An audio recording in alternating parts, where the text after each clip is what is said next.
Agama adalah suatu yang bersumber dari wahyu atau Tuhan. Kebudayaan, segala sesuatu yang merupakan hasil kreasi, rasa, dan karsa dari manusia. Secara pengertian umum, dapat dipisahkan maknanya bahwa keduanya jelas berbeda dan memiliki tempat tersendiri di tengah kehidupan masyarakat. Namun bukan berarti keduanya tidak saling mengisi dan memiliki keterkaitan. Manusia tidak akan bisa beragama tanpa budaya dan kreativitas dalam bentuk ekspresi hidup secara spiritualitas. Misalnya, dalam cara berbusana, sarana, dan prasarana peribadatan. Semua membutuhkan daya cipta dan kreasi, termasuk dalam memahami agama itu sendiri. Butuh ilmu atau budaya.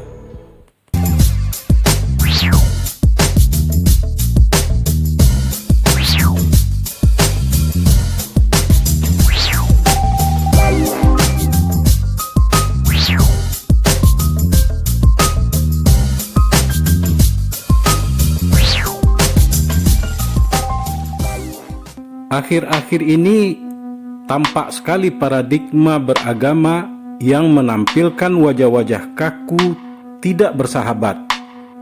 Mungkin bisa dikatakan ekstrim dengan adanya vonis salah, sesat, atau sesuatu yang dianggap bertentangan dengan agama tanpa adanya pengkajian yang lebih mendalam tentang budaya terkait.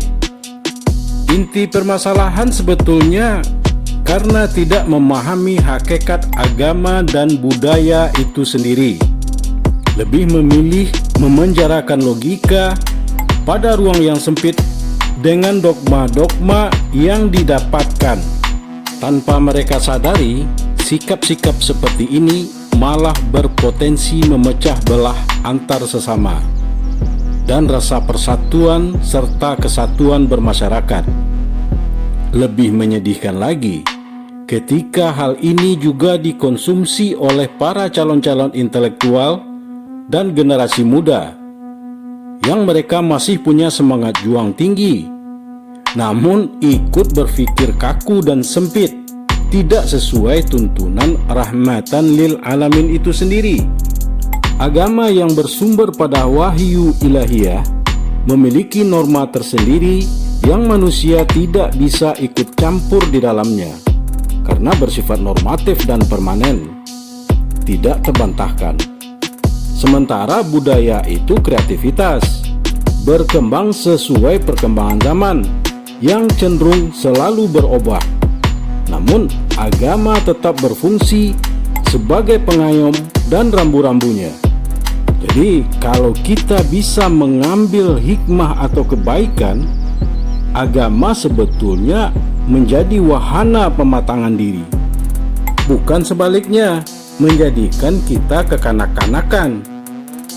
Seandainya ada perbenturan antara budaya atau adat istiadat dengan agama, bukan berarti karena satu tikus maka kapuk harus dibakar. Harus diingat, budaya merupakan kearifan lokal. Dia adalah kesepakatan bersama dalam kelompok masyarakat. Jadi bila ada benturan, cukup tikusnya yang kita racun, tidak perlu kapuknya yang kita bakar. Semua juga harus difikirkan baik atau buruknya untuk tidak mengabaikan kelompok masyarakat yang tidak serta-merta dengan mudah menerima penjelasan, juga butuh etika dan rasa. Berkaca kepada sejarah, metode penyebaran agama para pendahulu, mereka malah masuk pada unsur budaya. Satu persatu, budaya yang bengkok diluruskan tanpa harus dipatahkan. Bagaimanapun alasannya, sesuatu yang dipaksakan akan berakibat pertentangan. Apalagi membahas masalah dengan berpikiran kaku dan sempit. Padahal ajaran agama itu sendiri membawa misi perdamaian yang terbungkus manifestasi santun dan beradab. Makanya Islam berkembang pesat di seluruh dunia. Bila hanya mampu saling tuduh dan menyalahkan tanpa dasar ilmu yang kuat, ini akan berpotensi sekali membawa perpecahan.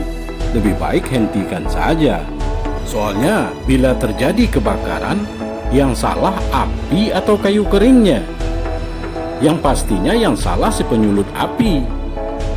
Kadang saya geli sendiri melihat tingkah pola mereka yang berkelompok-kelompok ini.